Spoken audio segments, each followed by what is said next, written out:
If your entire SHRM study plan is read the book and answer a few questions, you're setting yourself up for a struggle. This exam is bigger than that. You need a balanced toolkit that trains you to think, recall, and apply HR the way SHRM wants you to. Today, I'm going to walk you through the 6 types of resources that give you that balance and the best chance at passing.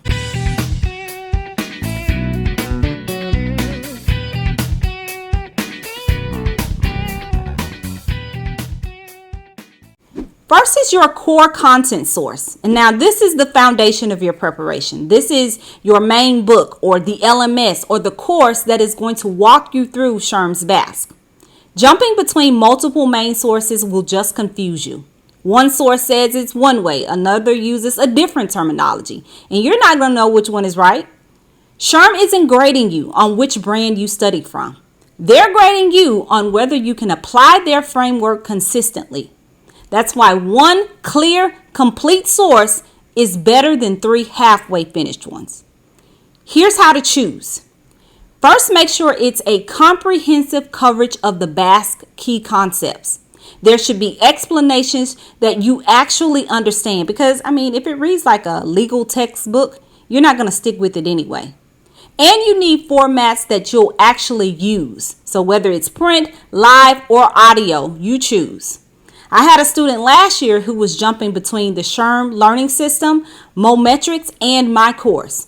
The problem was none of them lined up perfectly, so he was having to skip between the sections and try to keep up. And Mometrics and SHRM, they're just different in structure and tone. So what's explained one way in one place is not explained the same way in the other place. Either of these could be good, but you don't want to be chasing one with the other. The second must-have is a question bank, but it's not just for testing yourself.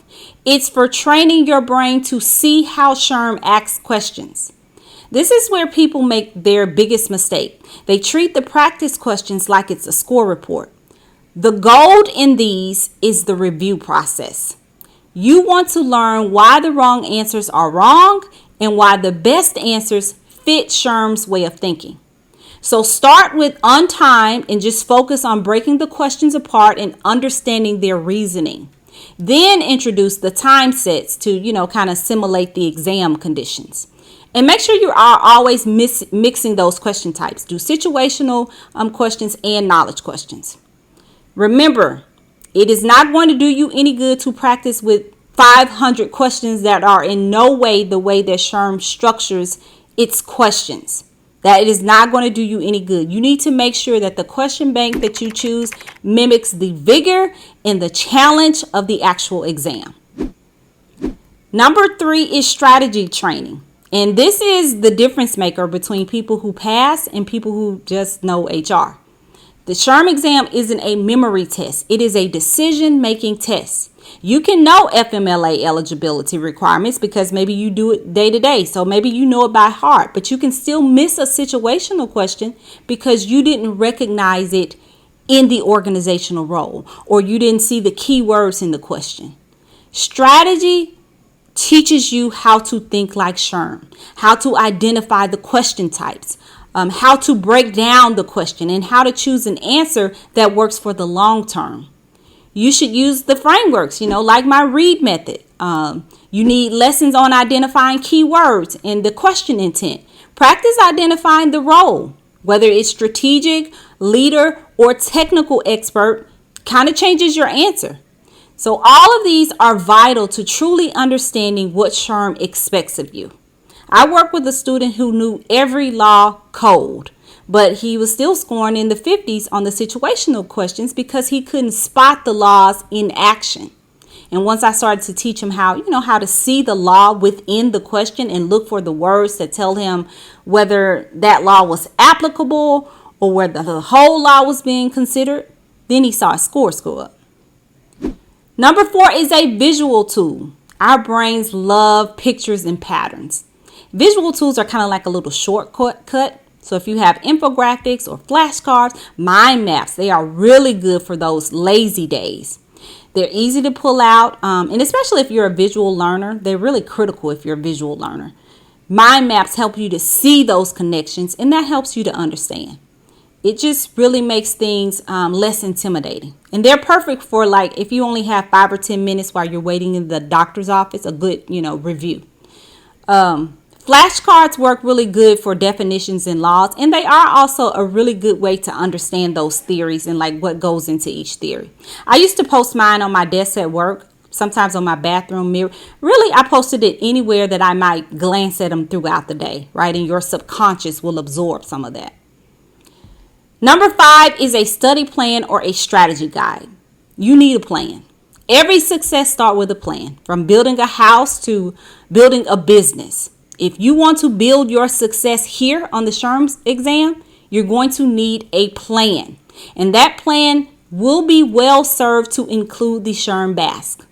Now, in and of itself, the SHRM Basque doesn't do much for you. There's actually no reason to read the SHRM Basque cover to cover. But there is something to be said for using it to give you direction. The key concepts tell you exactly what you should be looking for in your core content source.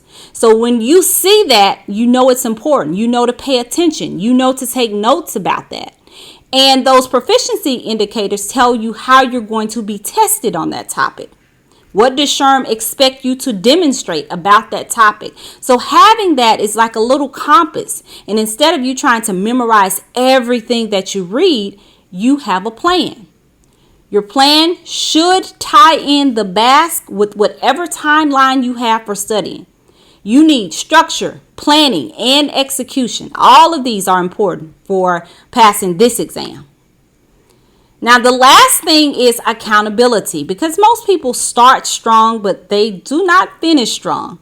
It's not enough just to plan to study. We have a life. Life gets in the way. Work gets busy. Your children get busy. You have to take them here and there. And before you know it, you've gone 2 weeks and you haven't even cracked the book. Accountability keeps you showing up, even when you're just too tired or too busy. So find yourself a study partner or a live class or a coach, a mentor that can check in with you. It could even just be a coworker who is genuinely interested in your journey. Now, I'll be honest, I'm not the biggest fan of study groups. And truly, that's my own bias because of my own experience. But just having somebody who you don't want to disappoint, that's a strategy. So to recap, you need your core content source that gives you your foundation. You need your question bank that builds your application skills. Your strategy that teaches you, or your strategy training, more than just strategy, that teaches you to think like SHRM. Then you need your visual tools that just makes, fast and sticky for you to review. Your plan gives you structure, and accountability keeps you consistent. You mash those 6 things together and you have a perfect pass combination. You don't need to do everything to pass this exam. You just need to do the right things. I have seen so many students take advice from so many people, and before you know it, they have resources piled up to the ceiling. Everything that works for everyone doesn't work for anyone. Just because something worked for your coworker or just because it worked for your friend does not mean it is going to work for you. You need to do your research early. Figure out your 6 sources and stick to your plan. I am so excited that my 12-week study mastery class is coming up. I'm going to see a lot of you in there. I've seen a lot of you guys already signing up, and I'm excited to be with you guys for this next 12 weeks. We are going to have a good time, but listen, we are going to be learning how SHRM thinks. I'll see you guys next time. Bye.